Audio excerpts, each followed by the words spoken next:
کچھ لوگ کہتے ہیں کہ اناف کے مسلک میں رفع دین نہ کر کے رسول اللہ کی نافرمانی کرتے ہیں، اس مسئلے پہ رہنمائی فرمائیں۔ یعنی حضور پاک کی نافرمانی ہے رفع دین نہ کرنا؟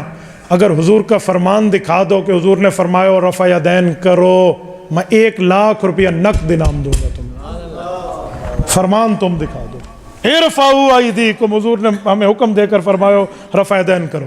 تو کبھی فرمان نہیں دکھا سکتا کرنے کا، میں فرمان دکھا سکتا ہوں چھوڑنے کا۔ صحیح مسلم جلد نمبر 1 صفحہ نمبر 181 کتاب الصلاۃ، حضرت جابر ابن سمرہ فرماتے ہیں خرج رسول اللہ صلی اللہ علیہ وسلم وکنا صلینا، حضور پاک تشریف لائے، ہم نماز پڑھ رہے تھے، حضور پاک نے فرمایا مالی اراکم رافعی ایدیکم کأنہا اذناب خیل شمس اسکنوا فی الصلاۃ، کہا یہ تم شریر گھوڑوں کی طرح دم ہلا رہے ہو، نماز میں رفع دین نہ کرنا، سکون سے نماز پڑھنا۔ یہ پیغمبر کی صحیح حدیث ہے، صحیح مسلم ہے، جلد اول ہے، صفحہ 181 ہے، کتاب الصلاۃ ہے۔ کہتے ہیں اس حدیث پاک کی اگلی حدیث ہے کہ وہ سلام مراد ہے، تو میں نے کہا اگلی حدیث کا مسئلہ اور ہے، یہ حدیث میں سلام کا لفظ نہیں ہے۔ ہم کہہ رہے ہیں قرآن میں لکھا ہے ایاک نعبد و ایاک نستعین، یہ کہتے ہیں نہیں جی وہ سلطان باؤ نے تو کہا سن فریاد پیرا دیا پیرا، یعنی ہم آیت پڑھ رہے ہیں اور یہ آگے شعر پڑھ رہے ہوتے ہیں، ہم حدیث پڑھ رہے ہوتے ہیں، یہ کہانیاں اور واقعات سنا رہے ہوتے ہیں۔ اے پھر کیوں کیا جاندہ جی، اور اے پھر کیوں کیا جاندہ، وہ ہوندے ہی کدھر نہیں ہے۔ ہم رفع الیدین کی حدیثیں بیان کر رہے ہوتے ہیں، یہ کہتے ہیں جی وہ اے پھر کیوں کیا جاندہ ہے کہ وہ بت رکھ کے آندے سن، وہ سرکار کو پتہ نہیں، سانوں نہیں پتہ کیوں کیا جاندہ ہے، اور بیان کرنے والے بھی ان ناسکے نے۔ جب سے ہم نے کہا کہ کوئی جھوٹی حدیث ہی سنا دیں، ضعیف چھوڑ دیں، جھوٹی حدیث کسی کتاب میں لکھی ہو، یعنی انگوٹھے چومنے والی جھوٹی حدیثیں ہیں لیکن کہیں لکھی ہوئی ہے موضوعات شریف میں، وہ گھڑی ہوئی حدیثوں کے اوپر جو کتاب لکھی ہے نا، ابن جوزی نے بھی لکھی، ملا علی قاری نے بھی لکھی، اور لوگوں نے بھی، کہ بڑی بڑی گھڑی ہوئی حدیثیں کون سی ہیں، لیکن یہ بغلوں میں بت رکھنے والی تو کوئی گھڑی ہوئی حدیث بھی نہیں ہے، اور پبلک کے اندر مشہور ہے۔ پھر ہمیں بتانا پڑتا ہے کہ بھائی رفع الیدین تو نماز کا حسن ہے، حضور نے حکم دیا ہے جی، حکم کتنے ہے؟ اور ایک وہ دیوبندیوں کا مولوی ہے، وہ اس کا نام رکھا ہے دلیل کا بے تاج بادشاہ، اس کے تاج کے ساتھ جو میں نے کر دیا ہوا ہے نا، وہ کہتا ہے جی میں اتنے لاکھ انعام دوں گا کوئی رفع الیدین کا حکم دکھا دے۔ سرکار ہم انعام نہیں لیتے، آپ سے آپ کی آخرت کا سوال کرتے ہیں کہ توبہ کریں اپنے اس جھوٹ کے اوپر۔ ہم دکھاتے ہیں رفع الیدین کا حکم بخاری مسلم سے، لیکن پہلے آپ بات کو سمجھیں، یہ ایک مقدمہ ہے۔ صحیح بخاری اور مسلم کی متفقن علیہ حدیث ہے، نبی علیہ السلام نے فرمایا اللہ نے مجھے جوامع کلمات کے ساتھ بھیجا ہے، میں بات مختصر کرتا ہوں اور مفہوم گہرا۔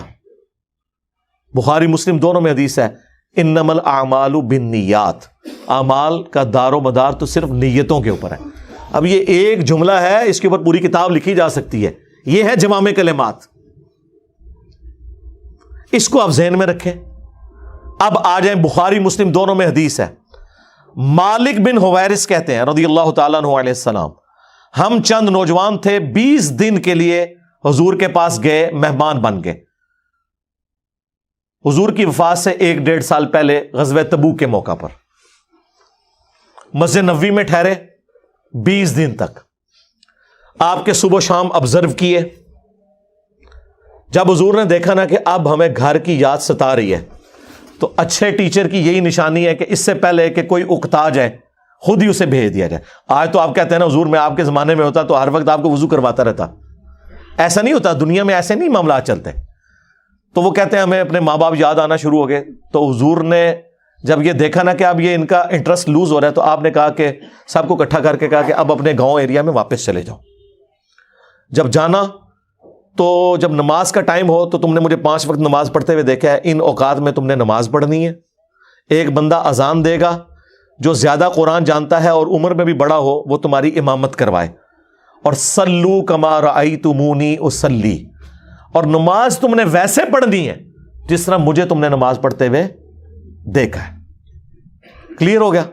یہ جملہ آپ کسی انٹرنیشنل عدالت میں بھی لے جائیں تو وہ آپ کے علماء کی جہالت کے اوپر ہنسیں گے کہ اس کے بعد رسول اللہ کو یہ کہنے کی ضرورت ہے کہ جب نماز شروع کرنا تو ہاتھ کانوں تک اٹھانا، جب رکوع میں جانا تو ہاتھ کانوں تک اٹھانا, جب رکوع سے سر اٹھانا تو ہاتھ کانوں تک اٹھانا, سبحان ربی العظیم رکوع میں پڑھنا, سبحان ربی الاعلیٰ سجدے میں پڑھنا, فجر کے 2 فرض پڑھنا, زور کے, یہ سارا کچھ آپ کو کہنے کی ضرورت ہے جو لوگ 20 دن سے حضور کو دیکھ رہے ہیں.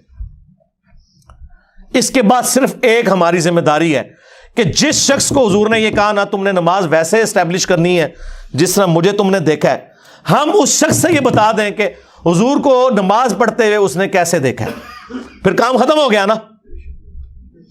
رفع الیدین کا حکم آ جائے گا نا بیچ میں, جب آپ نے کہا تم نے نماز اس طرح پڑھنی ہے جس طرح مجھے پڑھتے ہوئے دیکھا, جوامع کلمات ہو گئے. تو سرکار مالک بن حویرث سے پوچھ لیں, بخاری مسلم دونوں میں موجود ہے کہ مالک بن حویرث رضی اللہ تعالیٰ عنہ کہتے ہیں کہ جب نبی علیہ السلام نماز شروع کرتے تو دونوں ہاتھ کانوں تک اٹھاتے. بخاری میں صرف ہے کہ اٹھاتے, مسلم میں ہے کانوں تک, اور بخاری میں عبداللہ بن عمر کی جو حدیث ہے اس میں ہے کندھوں تک. ہتھیلیاں کندھوں کی سیدھ میں, انگلیاں کانوں کی سیدھ میں, یا یوں بھی اٹھا سکتے ہیں, کانوں تک اٹھاتے. اور رکوع میں جاتے وقت کانوں تک اٹھاتے, اور رکوع سے سر اٹھاتے تو کانوں تک اٹھاتے. مالک بن حویرث خود نماز کا طریقہ سکھا رہے ہیں, بلکہ بخاری میں الفاظ ہیں, وہ کہتے ہیں نماز کا میرا ارادہ نہیں تھا, میں تمہیں نماز سکھانے کے لیے بتا رہا ہوں کہ میں نے نبی علیہ السلام کو اس طرح نماز پڑھتے ہوئے دیکھا ہے رفع الیدین کے ساتھ. اور ایون بخاری میں جلسہ استراحت آیا ہے کہ مالک بن حویرث پہلی اور تیسری رکعت میں اس وقت تک نہیں کھڑے ہوتے تھے دوسری اور چوتھی رکعت کے لیے جب تک بیٹھ نہ جائیں دوسرا سجدہ کر کے بھی. ویسے تو الگ سے بھی بخاری میں حکم ہے, نبی علیہ السلام نے ایک تیزی سے صحابی کو نماز پڑھتے ہوئے دیکھا تو فرمایا دوبارہ پڑھو, تم نے نماز نہیں پڑھی. 3 دفعہ ہوا تو چوتھی دفعہ آپ نے جب اس کو نماز کا طریقہ سکھایا تو اس میں آپ نے فرمایا پوری تفصیل کے ساتھ ہے, جب آپ سجدے پہ پہنچے فرمایا پہلا سجدہ کرو پھر سکون سے بیٹھ جاؤ, پھر دوسرا سجدہ کرو پھر سکون سے بیٹھو, اور پھر اگلی رکعت کے لیے کھڑے ہو. اس میں جلسہ استراحت کا ذکر موجود ہے. مالک بن حویرث کہتے ہیں میرا ارادہ نہیں تھا, میں صرف نماز سکھانے کے لیے تمہیں بتا رہا ہوں. اور مالک بن حویرث وہ ہیں جو حضور کی وفات سے 1-1.5 سال پہلے مسلمان ہوئے ہیں, اور آپ کو دیوبندی بریلوی حنفی یہ کہانی کرا رہے ہیں جی مکے میں رفع الیدین ہوتا تھا, مدینے میں منع ہو گیا. اور رفع الیدین کے جتنے راوی ہیں نا میجورٹی وہ ہیں جو فتح مکہ کے بعد مسلمان ہوئے ہیں, ہجرت مدینہ نہیں, فتح مکہ کے بعد 8 ہجری کے بعد. وائل بن حجر کی حدیث ہے مسلم شریف میں, ابو داؤد میں, بلکہ وائل بن حجر تو پھر 1 سال بعد ابو داؤد میں سنن نسائی میں آئے کہ دوبارہ آئے, وہ کہتے ہیں میں نے سردیوں میں دیکھا کہ صحابہ کرام چادروں کے اندر سے رفع الیدین کر رہے ہوتے تھے. اس سے یہ بھی مسئلہ پتہ چل گیا کہ چادر کے لیے ہاتھ باہر نکالنے کی ضرورت نہیں, اندر سے بھی رفع الیدین ہو سکتا ہے. 8 ہجری میں بندہ مسلمان ہو رہا ہے, 9 ہجری میں وہ دوبارہ سردیوں کے موسم میں حضور کی نماز دیکھنے کے لیے آیا مدینہ شریف, اور رفع الیدین سے پڑھتے ہوئے دیکھ رہا ہے. تو مسوق کس ٹائم ہوا ہے؟ کوئی نہیں ہوا سرکار. سنی اور شیعہ دونوں قائل ہیں رکوع میں جاتے وقت, رکوع سے اٹھتے وقت, اور تیسری رکعت سے اٹھتے وقت رفع الیدین کرنے کے اوپر. یہ دلیل کے بے تاج بادشاہ جو ہے نا, ان کے تاج کی حقیقت یہ ہے جو میں آپ کو بتا رہا ہوں. یہ لوگوں کا علمی لیول ہے. جی رفع الیدین کا حکم دکھائیں, جی دکھا دیا. اب آپ کے پاس قیامت تک ٹائم ہے کہ آپ نے بتانا ہے کہ مالک بن حویرث نے یہ جو نعوذ باللہ غلط نماز سکھائی, کب انہوں نے توبہ کی یہ غلط نماز سکھانے سے, یہ ذرا آپ نے بتانا ہے.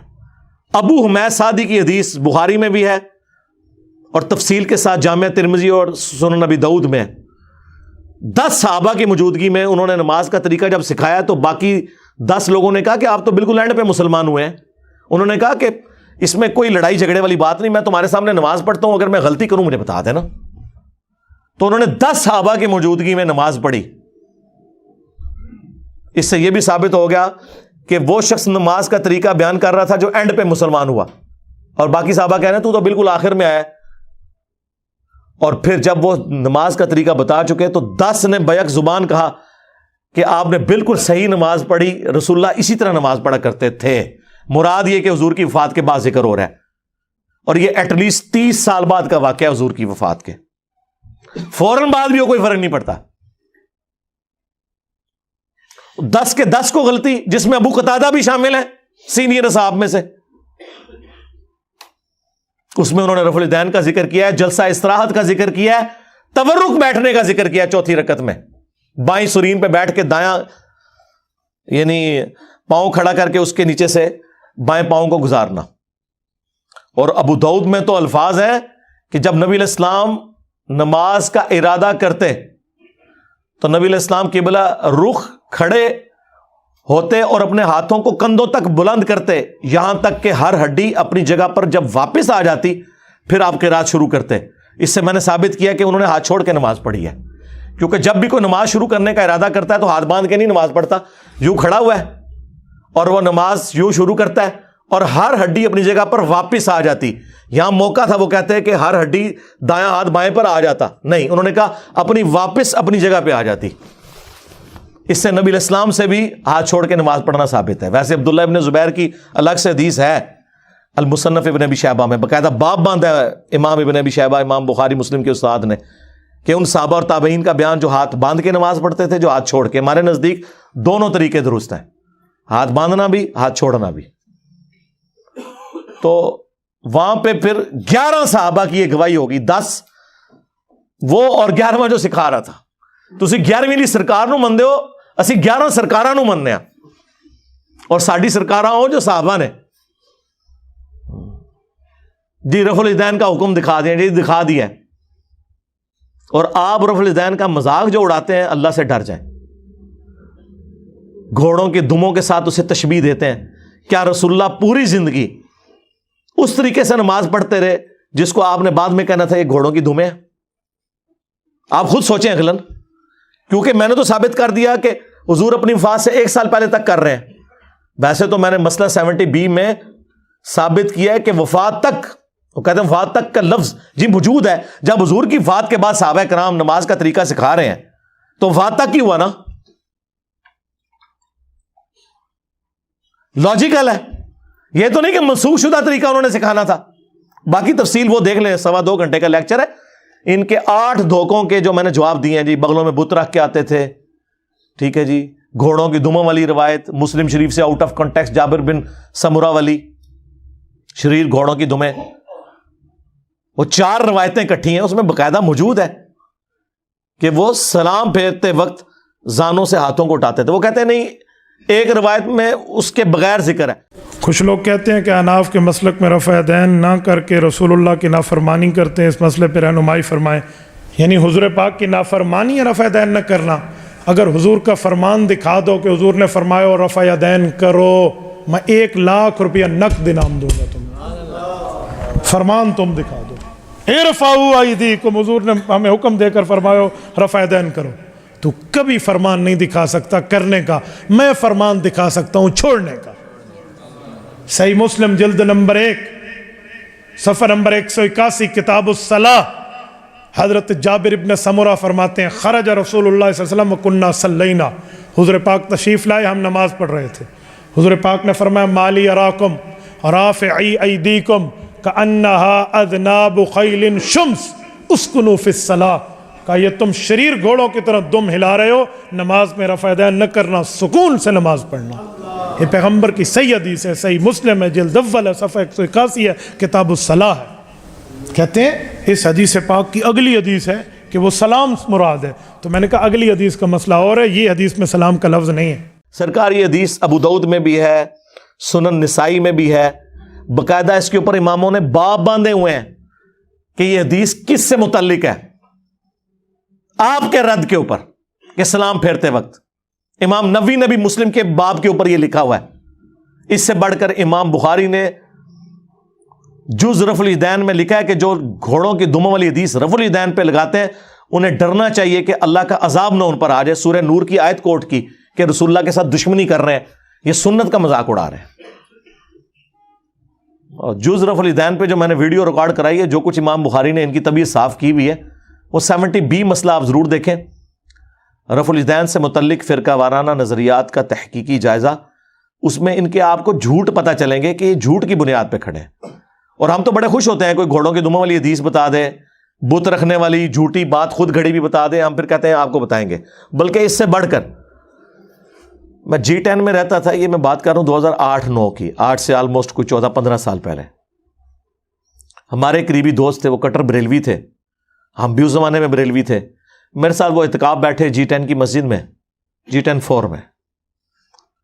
جب میں ریورٹ ہوا تو وہ بھی